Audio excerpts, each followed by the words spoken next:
Well, and joining us now for more is the Armenian ambassador to Israel, Arman Akopian, and he joins us from Tel Aviv. Mr. Ambassador, thank you for joining us. Though some of the details are secret, it's no secret that Israel does supply weaponry to Azerbaijan, which it sees as an ally. So what is your specific charge or criticism of Israel? Well, these arms supplies to Azerbaijan during the Second Karabakh War and during the two escalations that followed it in last year and this year, we have reasons to believe that Israeli weapons were used very effectively, and they contributed to the outcome of the Second Karabakh War. This is something that, of course, does not contribute to the strengthening and developing of our bilateral relations with Israel, something that we are very much determined to achieve. Well, have you discussed this issue with Israeli officials? And if so, what kind of response do you get from them? Well, they say that business is business, nothing personal. I don't think this is a very, convincing answer because we, in Armenia, we have since we have very strong empathy towards the Jewish people, we share a history of interaction going back to biblical times, and we are two people who suffered tremendous tragedies, two genocides, of the 20th century. In Armenia, there is this expectation that from the Jewish state, there will be more empathy towards the Armenian cause, more support for us. And I'm happy to say that on the level of public opinion, or the level of civil society, the civil society is overwhelmingly pro-Armenian, both in the case of Nagorno-Karabakh and Armenian genocide recognition. And the state of Israel has yet to catch up with the people of Israel in sharing this attitude. Well, as I'm sure you heard, the Foreign Ministry declined to comment to your criticisms. It's a pity. But there are Israelis, and you heard the analysts there, who argue on its behalf, saying, listen, Nagorno-Karabakh falls within the international borders, the post-Soviet international borders established. Therefore, Azerbaijan has the right to assert its sovereignty there, with or without. If it wouldn't be Israeli weapons, it would be Turkish weapons. That Azerbaijan has no right to attack peaceful civilians, especially if it claims that they are Azeri citizens. They want to present these people as Azeri citizens.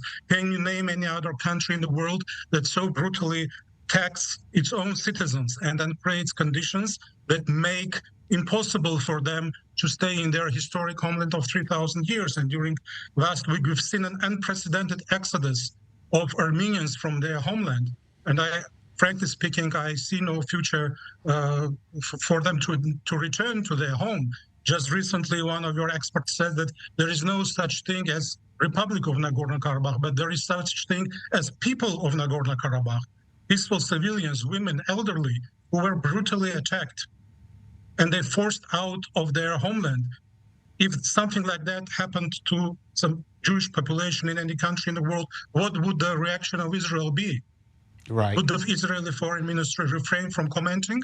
Right. I'm not going to speak on behalf of I just note the Azerbaijan claims that, I'm just going to note, Azerbaijan claims that most of these refugees left voluntarily. I know certainly the view of your country is different. I just have to note that.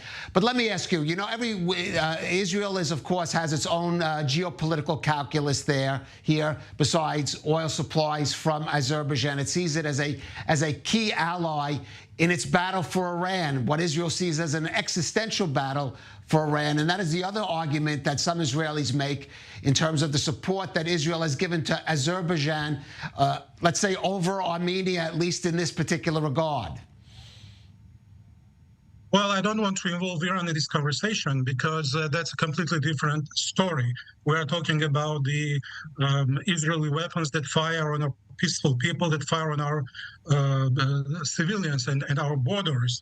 And just before this latest attack on Nagorno-Karabakh, we've seen the 100th flight of Azeri Silk Way air company that made flights to Israel and back to Azerbaijan. And this time we've seen that those flights were landing not in the capital Baku as usual, but in the second city of Azerbaijan, Ganja, which is just north to Nagorno-Karabakh, and it's just a matter of putting one and one together. So we have very strong reasons to believe that this during offensive, this during attack on the people of Nagorno-Karabakh, Israeli weapons, fortunately, were used once again. Right. Now, you discussed public opinion in Israel. Of course, Israel has an Armenian community, small but historically very established here for many years. And of course, it's church here. Do you see this as going forward? Because this issue will be part going forward in terms of Israel's relations. Do you see that as a factor in helping you and helping Armenia make its case in Israel? When I mentioned public opinion, I didn't mean the Armenians who live in Israel. No, I understand that. I understand yes, that. I received hundreds of messages of support to my email, to the embassy's email, to my telephone. And if you read the comments under these postings on internet, you will see it yourself that the public opinion is overwhelmingly pro-Armenian. In both, as I've mentioned, in the Karabakh conflict case and in the Armenian genocide case. Yes, we remain optimistic, and after the second Karabakh war, we were ready to turn this page and to continue on our path of establishing a more robust and strong relationship with Israel, and we are determined to continue it.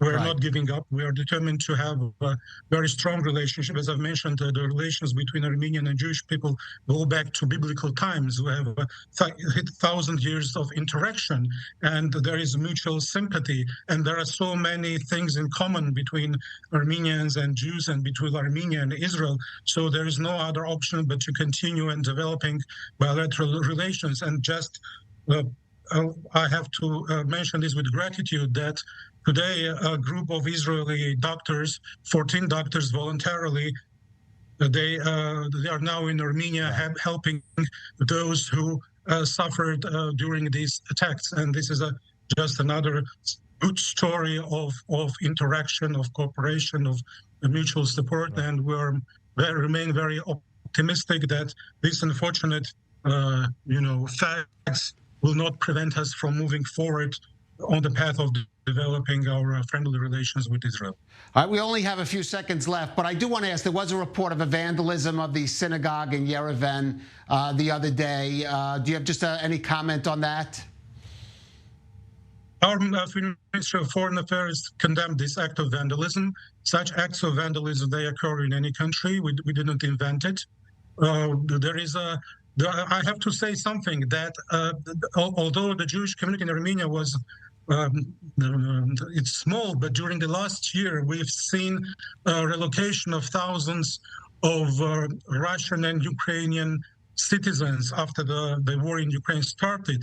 These people who relocated to Armenia, these are mostly the IT people, because IT sector is also a #1 industry in Armenia as it is in Israel. So in this group of relocants, there are several thousand Jews who have joined the Armenian community in Yerevan and institutionalized themselves as another new Mr. Ambassador, community. So this is a very unprecedented event. And if you want more great content like that from I-24 News, just hit the subscribe button. It's as easy as that.